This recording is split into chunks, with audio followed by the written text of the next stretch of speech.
Sebelum memulai, izinkan rekan-rekan untuk memperkenalkan diri terlebih dahulu. Baik, perkenalkan, nama saya Zahra Himya Husania dengan akhiran NPM 039. Perkenalkan, nama saya Angga Gadilani dengan akhiran NPM 018. Perkenalkan, saya Zahra Himya dengan akhiran NPM 105. Perkenalkan, saya Yuneka Ramadhani dengan akhiran NPM 090. Adapun judul materi kami yaitu keterampilan mendongeng atau bercerita. Untuk mempersingkat waktu, mari kita mulai dengan pemaparan materi pertama yang akan disampaikan oleh saya.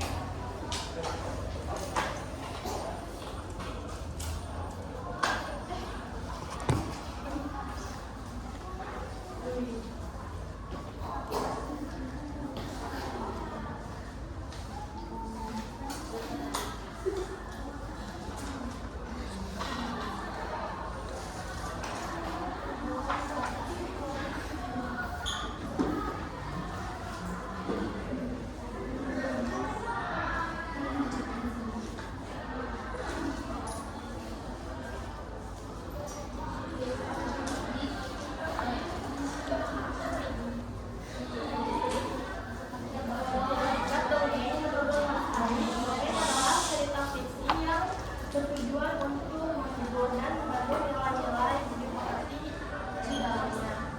Sedangkan menurut Rosidatul, dongeng adalah kisah fiktif yang lahir dari imajinasi namun disusun seakan-akan nyata hingga membentuk alur yang menceritakan tokoh-tokohnya dengan pesan moral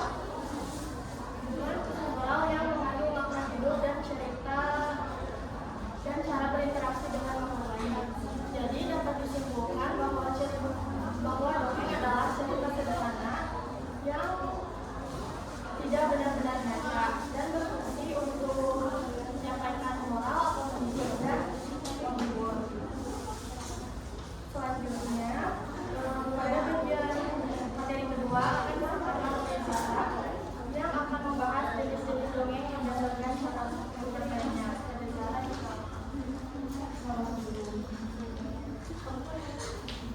Sebelumnya terima kasih kepada moderator yang telah memberikan saya kesempatan untuk menyampaikan materi mengenai jenis dongeng berdasarkan cara penyampaiannya. Nah, berdasarkan cara penyampaiannya terbagi menjadi tiga. Yang pertama,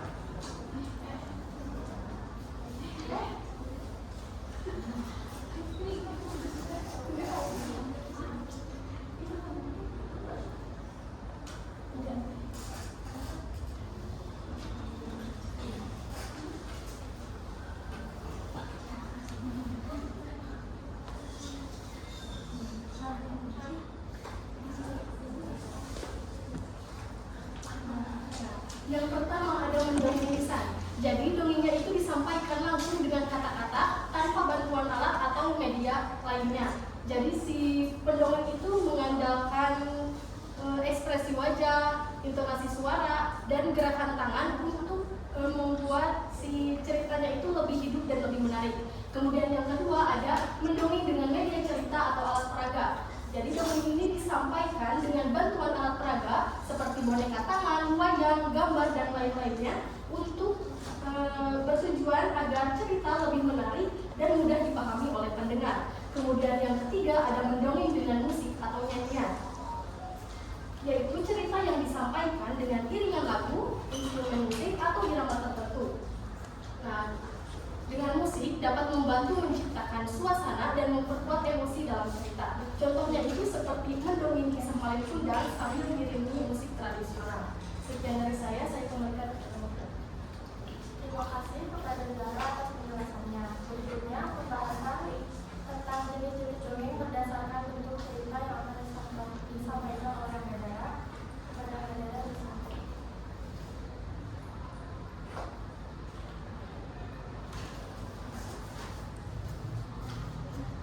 Baik, langsung saja. Yang pertama, berdasarkan bentuk cerita yaitu fabel. Fabel adalah dongeng yang tokohnya adalah hewan yang berperilaku dan berbicara seperti manusia. Yang kedua, legenda, yaitu cerita yang cerita asal-usul tempat, benda, atau fenomena alam. Yang ketiga, mite, yaitu cerita yang berhubungan dengan hal-hal gaib atau suatu kepercayaan. Yang keempat, sage, yaitu cerita tentang kepahlawanan atau tokoh sejarah yang dilegendakan. Yang terakhir, dongeng jenaka, yaitu dongeng yang lucu dan menghibur, sering berisi kritik sosial. Terima kasih kepada negara atas penjelasannya. Berikutnya pembahasan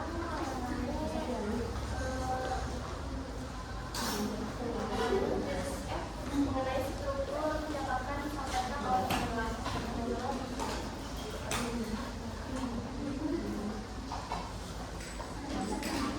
Terima kasih kepada moderator yang telah memberikan saya kesempatan untuk menjelaskan mengenai struktur dongeng. Nah, secara umum, struktur dongeng itu dibagi menjadi 5. Yang pertama adalah pendahuluan. Pendahuluan adalah bagian awal cerita di mana tokoh, latar belakang, serta situasi diperkenalkan.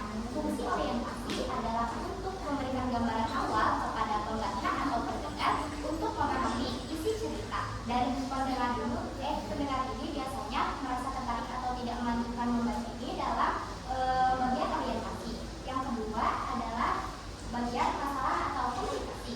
Nah, bagian komplikasi ini adalah inti dari cerita di mana konflik mulai muncul. Konflik itu bisa berupa tantangan, rintangan, atau tokoh antagonis yang menghadang tokoh utama. Fungsi bagian ini adalah untuk menyiapkan pembaca yang nantinya harus memahami nilai-nilai moral yang akan disampaikan. Komplikasi ini menekankan pertumbuhan karakter tokoh ketika menghadapi masalah. Yang ketiga ada klimaks. Klimaks adalah puncak cerita di mana konflik mencapai titik tertinggi dan juga tantangan terbesar yang harus dihadapi oleh tokoh utama. Fungsinya adalah sebagai titik balik cerita yang menentukan arah penyelesaian cerita tersebut. Nah, dalam bagian klimaks ini biasanya menyoroti sikap tokoh dalam menghadapi suatu rintangan. Yang keempat adalah penyelesaian atau resolusi. Penyelesaian atau resolusi adalah bagian akhir cerita di mana masalah diselesaikan. Tokoh utama menyelesaikan masalah bisa dengan bantuan tokoh lain atau juga benda ajaib. Nah, fungsi resolusi adalah memberi kepuasan emosional kepada pembaca atau pendengar, menutup cerita dengan menegaskan nilai moral yang akan disampaikan. Dan yang terakhir adalah amanat atau nilai moral. Nilai moral ini adalah pesan yang ingin disampaikan pengarang kepada pembaca atau pendengar agar pembaca atau pendengar ini mungkin bisa mengambil hikmah dan menerapkannya dalam kehidupan sehari-hari. Sekian, saya kembalikan kepada moderator. Terima kasih kepada Nela atas penjelasannya yang sangat baik. Sekarang kita masuk ke materi terakhir yang akan disampaikan oleh Yuna dengan topik hal yang perlu diperhatikan oleh Indonesia. Baik, di sini saya akan menjelaskan tentang hal-hal yang harus diperhatikan oleh pendongeng. Sebelum mendongeng, seorang pendongeng harus memperhatikan hal-hal tersebut. Yang pertama yaitu persiapan sebelum mendongeng. Di antaranya yaitu memilih judul yang menarik. Seorang pendongeng harus menyiapkan beberapa judul yang menarik untuk ditampilkan. Bayangkan jika seorang pendongeng menampilkan judul yang biasa saja, para audiensnya terkhusus anak kecil akan merasa bingung dan malas untuk mendengarkan dongeng yang akan diceritakan oleh si pendongeng jika judulnya biasa-biasa saja. Nah, yang kedua yaitu mendalami karakter tokoh-tokoh cerita. Seorang pendongeng harus kenal dulu kepada karakter-karakter tokoh dalam cerita tersebut. Jika pendongeng tersebut tidak mengenal tokoh-tokoh cerita, dia tidak akan tersampaikan pesan yang akan disampaikan terhadap tokoh tersebut. Contohnya seperti tokoh yang pemarah, namun dia tidak mendalami tokoh pemarah tersebut dan malah data-data saja, tidak akan tersampaikan pesannya. Yang ketiga yaitu latihan terlebih dahulu untuk membiasakan. Untuk pendongeng andal biasanya tidak perlu latihan, bahkan langsung impromptu. Tapi untuk pendongeng-pendongeng pemula biasanya membutuhkan latihan, selebihnya 3 kali dalam seminggu. Nah, yang kedua yaitu saat mendongeng berlangsung kita harus memperhatikan yang pertama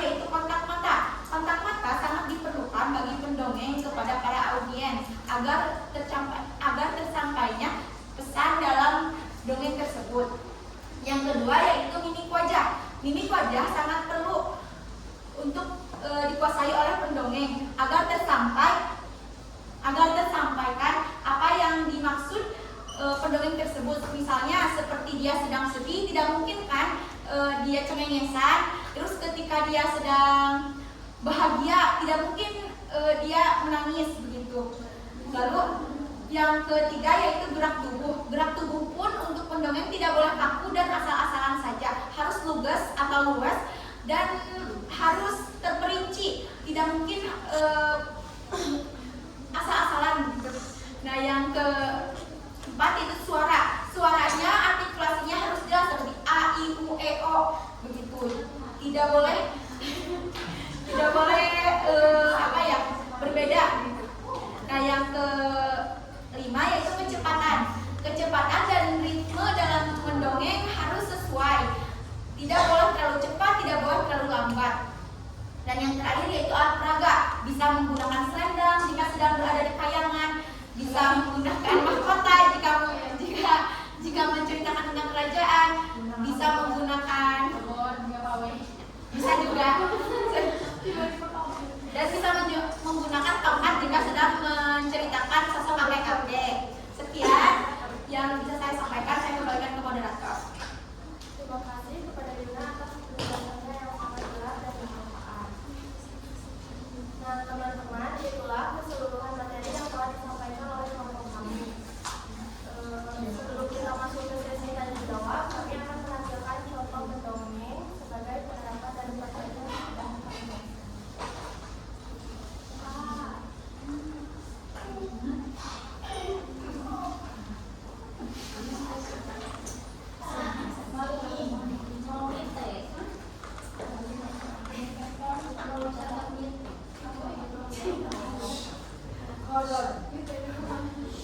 Di sini saya akan mencontohkan dongeng jenaka.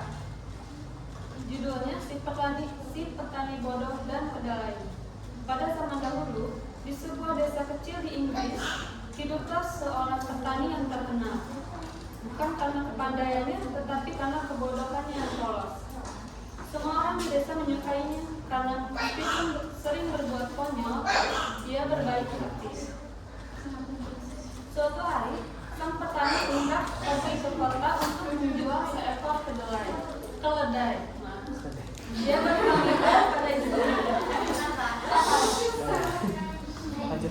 berpamitan pada istrinya.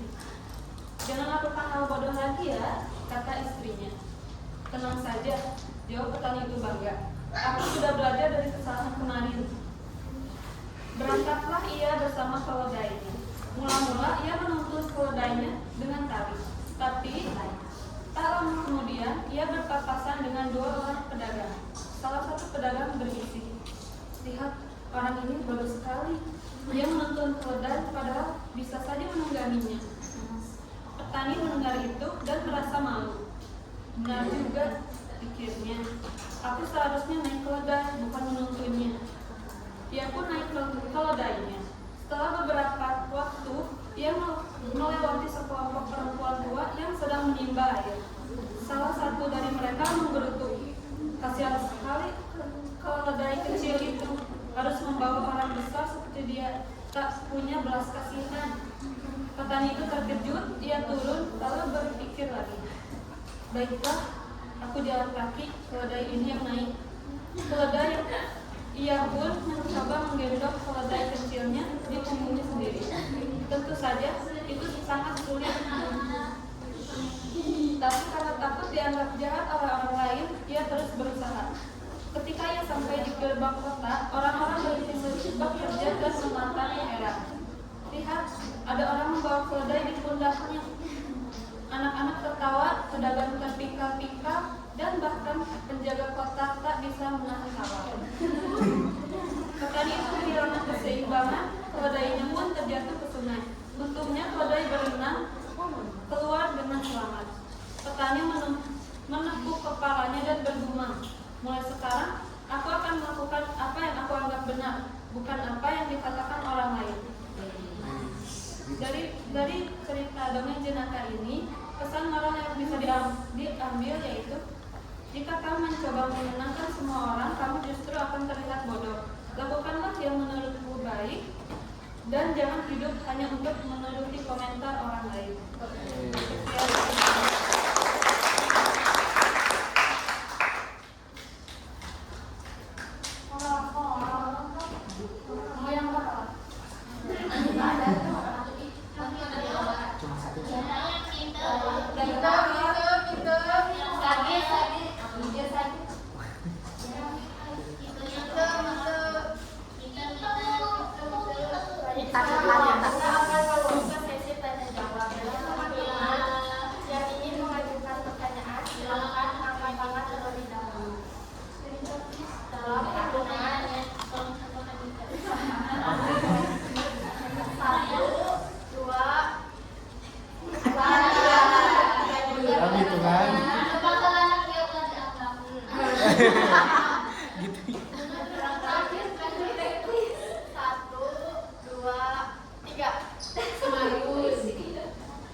Diana.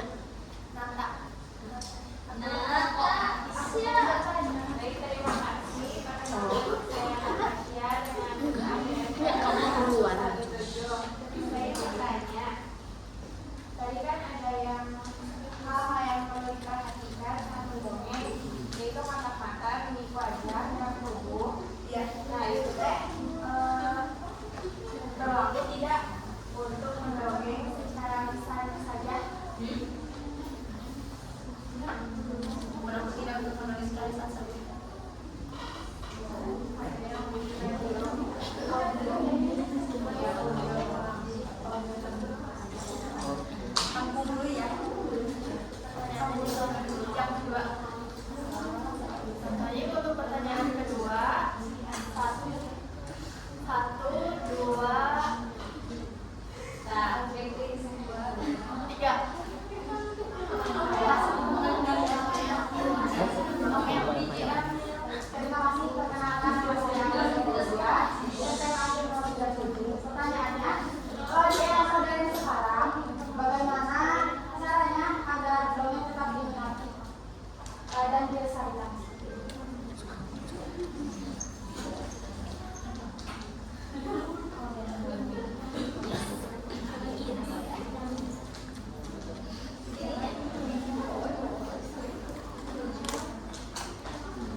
Baik, izin bertanya. Sebelumnya perkenalkan, nama saya Albani Abzarianto dengan AIR NPM 012.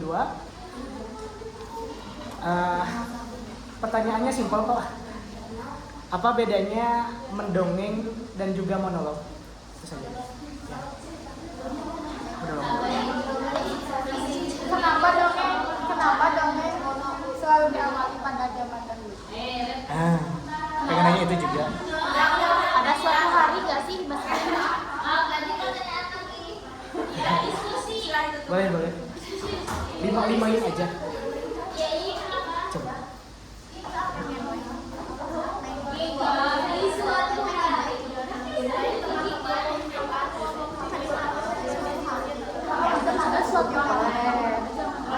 Boleh. Kenapa enggak? Baik.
yang keenam, kolaborasi dengan kreator muda. Jadi konten kreator, influencer, dan animator bisa diajak untuk memodernisasi dongeng dalam bentuk singkat dan menarik di platform seperti YouTube, TikTok, atau IG. Itu apakah sudah jelas sampai ya? Selanjutnya, pertanyaan yang ketiga dan yang akan dijawab oleh perbedaan mendongeng sama monolog. Ya. Nah, jadi untuk mendongeng adalah kegiatan seseorang dalam menyampaikan sebuah cerita kepada pendengar dengan bahasa yang menarik dan ekspresi. Nah, biasanya juga pendongeng itu menceritakan kisah tokoh-tokoh tertentu seperti hewan, manusia, dan makhluk lainnya yang mengandung pesan moral dan nilai kehidupan. Nah, biasanya juga tujuan utama pendongeng itu untuk menghibur sekaligus mendidik, terutama itu bagi anak-anak, agar anak-anak dapat mengambil pelajaran dari cerita yang disampaikan. Sedangkan monolog adalah bentuk pertunjukan di mana seseorang itu berbicara sendiri di atas panggung. Nah, biasanya juga monolog itu tidak menceritakan kisah orang lain, tetapi menceritakan perasaannya sendiri, jadi pengalaman pribadi tokoh tersebut yang diperankannya itu. Nah, tujuan utamanya itu ditujukan kepada penonton dewasa yang dapat memahami makna batin dari ucapan tokoh tersebut. Jadi lebih diutamakan kepada orang dewasa ya maknanya. Terima kasih. Satu pertanyaan lagi.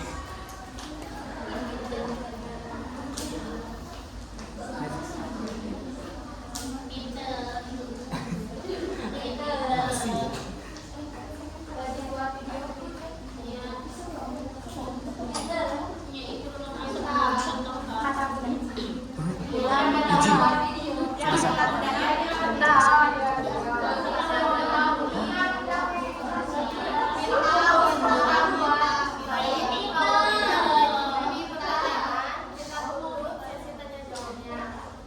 Sebagai penutup dapat kita simpulkan bahwa dongeng bukan hanya sekedar hiburan, melainkan media pembelajaran yang menanamkan nilai moral, membentuk karakter, dan melatih keterampilan berbicara secara kreatif.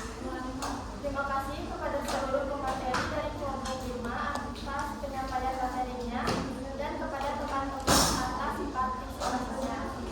Saya sebagai moderator mohon maaf apabila terdapat kekurangan selama membantu jalannya acara. Sekian dari kami, semoga presentasi ini bermanfaat